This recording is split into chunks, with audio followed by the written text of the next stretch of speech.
Hi guys, and today is time to pick the team to play Wigan Athletic tomorrow, so let's get started. In goal, Anthony Patterson, the race man. I did think Patterson technically gives us a point on Tuesday. He made 2 or 3 big saves after we went 1-0 down to keep us in it, and to be honest, I do think that Patterson, even though he does have his flaws, don't get me wrong, because people think I'm Patterson's biggest fan, even though he's not. He does have his flaws, definitely, but I just think out of the 3 goalkeepers, Patterson's the best one out of the 3, so yeah. Right back Tri-Hume. The reason why, does anyone know why Tri-Hume was left out of the 18 on Saturday?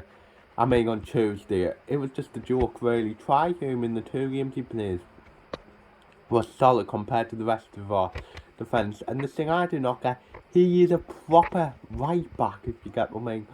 Instead of playing Winchester out of position. So just play Tri-Hume where he is. And I'm telling you, he'll do a solid job. So yeah. First centre back, Danny Bath, I will give Colin Doyle a rest. He's absolutely knackered, bless him, and I will give Danny Bath a rest. It's out of with Jamal. To be honest, from the comments he said about Jamal, doesn't sound really like much football between now and the end of the season. And to be fair, to see him as I've mentioned before, Jamal's contract expires at the end of the season. He probably won't be a rider. So it would have to be Danny Bath, and surely he'll be able to do a job as. He's an experienced defender, got the know-how, no nonsense, so hopefully that'll be alright, I guess, but yeah. Left centre back, Bailey Wright. Again, I thought Bailey Wright was the, whether you see a Winchester, but he was the best out the back 4 if you get the main on Tuesday. Was solid, didn't put a foot wrong, and yeah, so I think he should keep up his place, and on his day, he's Sunderland's best centre half, so yeah. Left back and get bad over for Lincoln Goots. Again, Dennis Serkin is just absolutely wrecked, if you get me. He didn't even have the confidence to take on his man on Saturday, and I mean on Tuesday, and I think Dennis Serkin doesn't even. It out with it. Well, it was out with Goots and Neil, I'm going to be honest. I went with Goots because I think Sunderland's best run this season, and Goots' best run this season is when Sunderland when he played left back. And I don't think he did a bad job there, and he's got a chance to really, I guess, maybe even show that Alex Neil's versatile, like he played midfield the other day. And I do think that he could do well there, and he'll do a better job than Serkin there at the minute, solely, so yeah.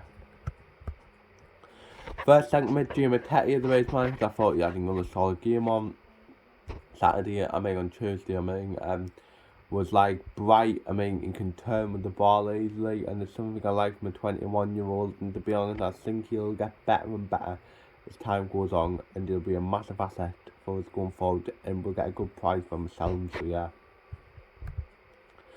And then next one, Carl Winchester. I thought Carl Winchester was one of Sunderland's better performers against Burton Albion.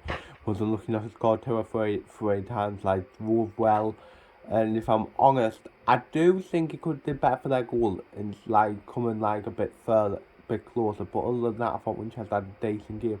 If you want to know where Colby Evans did, with the amount of abuse he got with him getting booed off and stuff, I personally just wouldn't risk it, do you get me, and just not having the squad at all, even though he will be, so yeah. Right wing Jack Clark, the reason why it's been criminal that Jack Clark hasn't started the last few games. Continuously, when he's coming off the bench, he's been Sunderland's most dangerous player, if you get me, and his position paid off when he came off the bench where he created overload with Pritchard. Then I think he tried to cross it, blocked, and then he passed to Pritchard, and he scored. Crossed and still scored. And I'm really think that sorry he can get wrong. He's better than Diaku and stuff like that. So yeah. Cam Alex Pritchard the raise my. I thought Pritchard was one of the only ones who was really trying on Tuesday. Got his assist with a brilliant ball, to be honest, that was the only bit of quality. And I want Pritchard back where he should be playing, and that's in the number 10 in the centre as. To be honest, but I like Pritchard better with his death on the wing. If you get me, I haven't got the pace to bait anyone. So play him in the centre where we know he could be and where we know he's best. So yeah. Left wing, you've got to give Pat Roberts a chance to raise mine because he hasn't came made to sit on the bench this year. if you get what I mean. And like I've always said, if you can get Pat Roberts playing to the best of his ability, he will be a dangerous player at League One level. We saw what he was like at Celtic. We saw the goal he scored at the end of last season against Sheffield Wednesday to keep Derby in the Championship. He can be a quality player, but he needs chance, he needs trust. And if he's not fit, these are the type of games we've got to try and get as many players fit as possible. So yeah. In strike of lost Stuart the Red Miles, Stuart scored a good goal on Tuesday's 20th of the season. What was a good header, to be fair to him. I mean, what he's been our best player this season and stuff like that. And the only one that's really tried all season. It'll be a shame that he'll be off at the end of the season. So yeah. Now on the bench at Forbin Hoffman, Callum Doyle, Dennis Serkin, Dan Neil, Jermaine Defoe, Leon Diaco and Elliot Embleton. So yeah, the my score prediction, I'm going to get battered by Manchester 1-0 to Sunderland. Well, I'm not going to get battered, but you might probably won 1-0 to Sunderland. I've got two scenarios. Either Stuart will score or Goot, so cross the dig and his best mate Max Powell will header it in for us. That's what I want. 1-0 Sunderland, Max Powell on goal. So yeah, that's the end of the video. Hope you've enjoyed it. Like, subscribe, view, comment and see ya.